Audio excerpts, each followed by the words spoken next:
Welcome back to Music in the Mitten and More, a segment of Summit Sessions Live devoted entirely to music in Michigan and then some.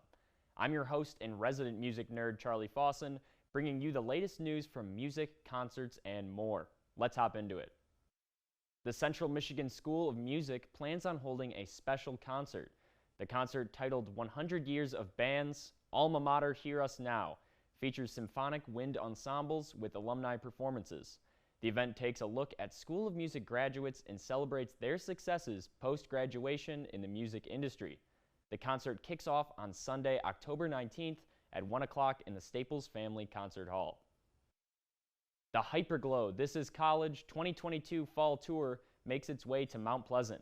Established in New Jersey in 2013, Hyperglow seeks to bring glow-themed parties and music to cities across the United States. Hyperglow says fantastic dance, music talent, on-stage performers, and high-end production makes this a can't-miss event.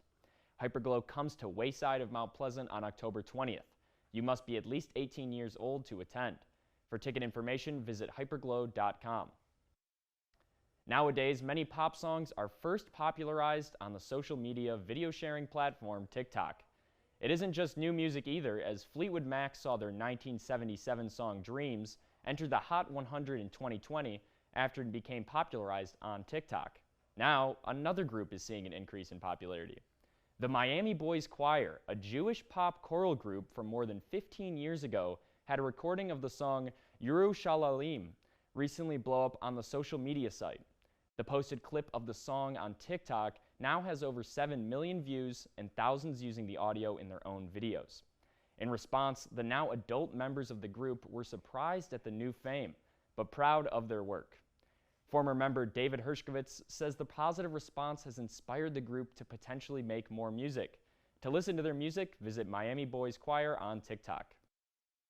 Classically trained flutist and pop rapper Lizzo recently played a flute owned by former President James Madison on stage. The flute, made of crystal and created by a Parisian artisan in 1813, belongs to the Library of Congress. Dr. Carla Hayden, director of the Library of Congress, invited Lizzo to sample and play some flutes from the library's collection. Lizzo was then able to play the priceless instrument on stage in Washington, playing a few notes and then safely returning it, telling the crowd, "We just made history tonight." Lizzo says she hopes to get one of the library's flutes for Christmas this year. Out with the old and in with the new, the Super Bowl halftime show has been rebranded as the Apple Music Super Bowl halftime show. Formerly sponsored by Pepsi, the National Football League says they couldn't think of a more appropriate partnership. Apple Music hopes to grow its subscriber base through the partnership, with 120 million viewers watching the event last year, according to the NFL. At this year's Super Bowl, one of the most popular artists of the past 20 years breaks her 6-year music hiatus. The pop star Rihanna plans to take the stage for the 2023 Super Bowl halftime performance. At this moment, it is unclear if Rihanna will have any guest artists or if it will just be a solo show. Fans are eager to see Rihanna, with tickets surging in demand by 9,000% following the announcement. Rihanna last performed at the 2018 Grammy show and hasn't put out music since 2016 with her album Anti. The Super Bowl halftime show is set to take place on February 12th. Colombian pop star and former Super Bowl halftime performer Shakira is set to take the stand for alleged tax fraud in Spain.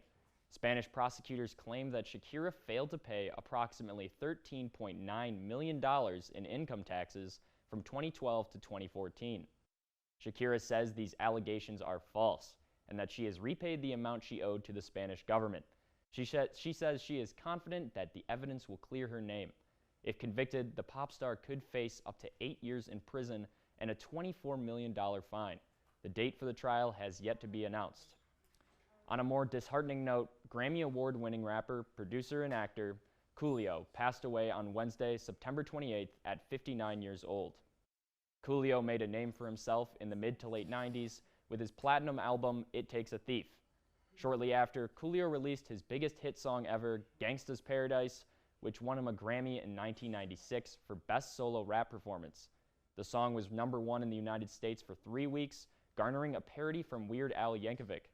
Coolio continued to perform, act, and make music up until his death. Well, that's all the time we have today for Music in the Mitten and more. I'm your host, Charlie Fawson, and we'll be back with Summit Sessions Live after a short break. Stick around. Touchdown! Oh, did you see that? Whoa, we scored? Yeah, we scored. We're going to the playoffs. I can't believe I missed that.